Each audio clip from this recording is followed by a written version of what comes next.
मैं जिन देशों ने अपने लक्ष्य निर्धारित किए थे, आज मैं लाल किले की प्राचीर से मेरे देशवासियों की ताकत दुनिया को बताना चाहता हूं।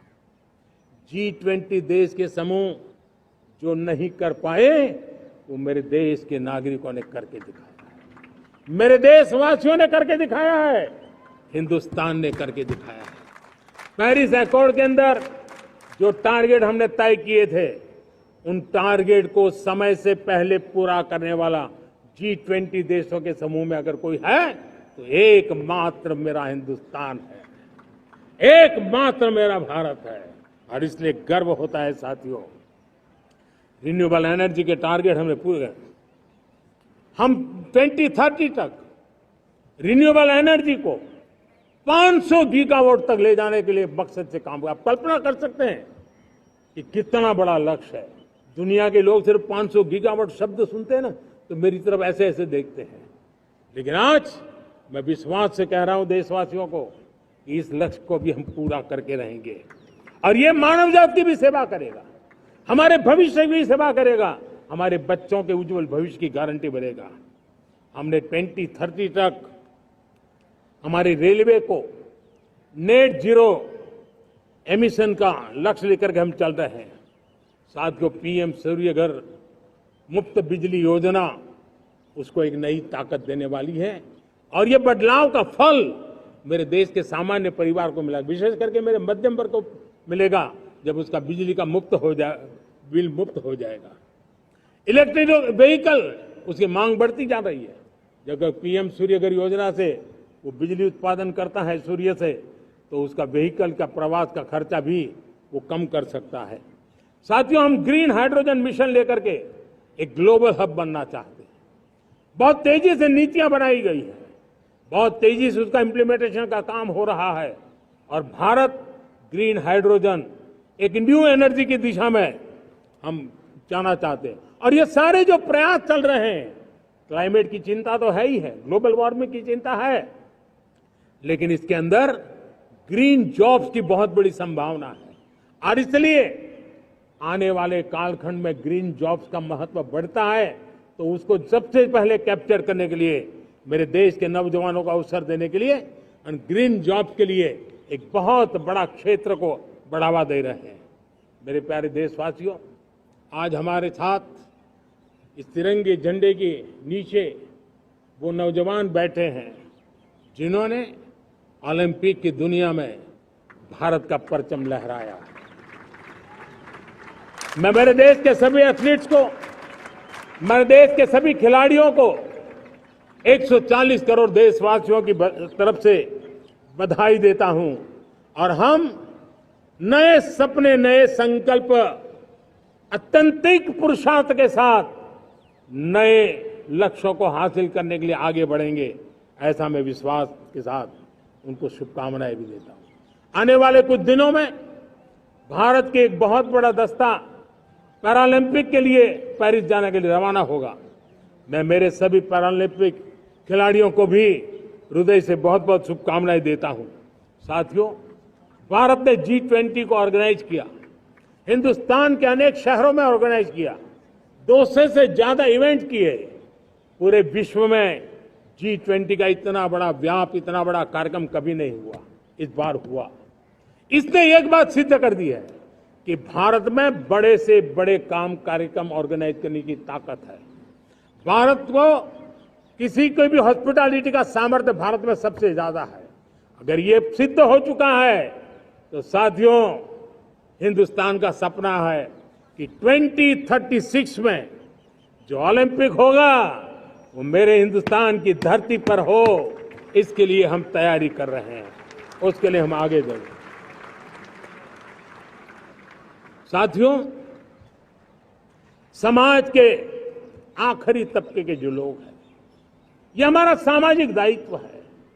अगर कोई पीछे रह जाते हैं तो हमारी आगे बढ़ने की गति कम कर देता है और इसलिए हम आगे बढ़ना चाहते हैं तो भी सफलता तब मिलती है पीछे वाले को भी साथ साथ आगे ले आए।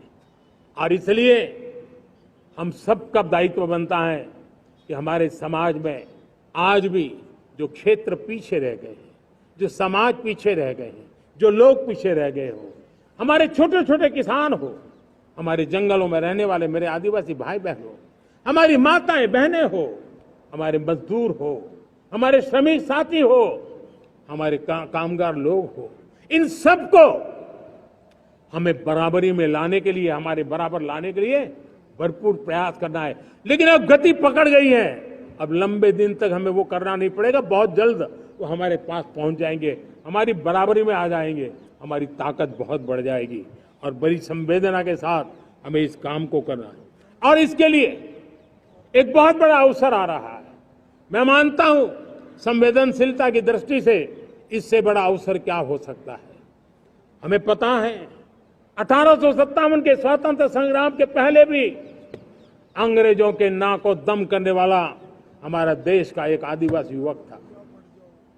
20-22 साल की उम्र में उसने अंग्रेजों के नाक को दम ला दिया था, जिसको आज भगवान बिरसा मुंडा के रूप में लोग पूजा करते हैं।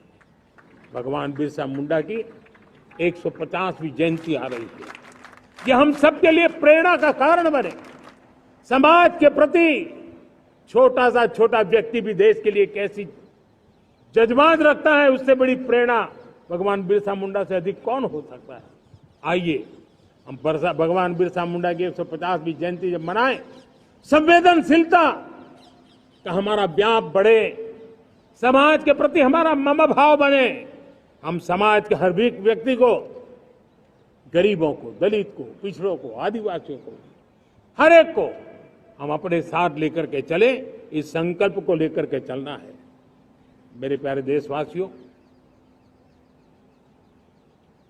हम संकल्प के साथ तो बढ़ तो रहे हैं, बहुत आगे बढ़ रहे हैं, लेकिन ये भी सच है कि कुछ लोग होते हैं जो प्रगति देख नहीं सकते।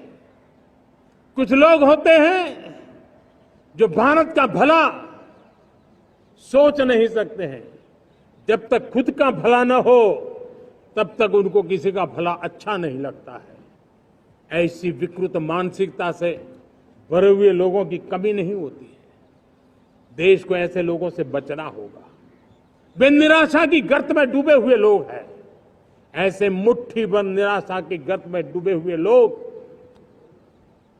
जब उनके गोद में विकृति पलती है तब वो विनाश का कारण बन जाती है, सर्वनाश का कारण बन जाती है, एनार्की का मार्ग ले लेती है, और तब देश को इतनी बड़ी हानि हो जाती है जिसकी भरपाई करने में हमें नए सिरे से मेहनत करनी पड़ती है। इसलिए ऐसे जो छुटपुट निराशावादी तत्व होते हैं, वो सिर्फ निराशा इतना नहीं है, उनकी गोद में विकृति पल रही है।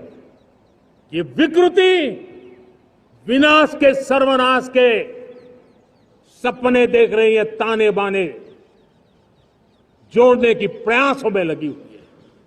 देश को इसे समझना होगा। लेकिन मैं देशवासियों को कहना चाहता हूं कि हम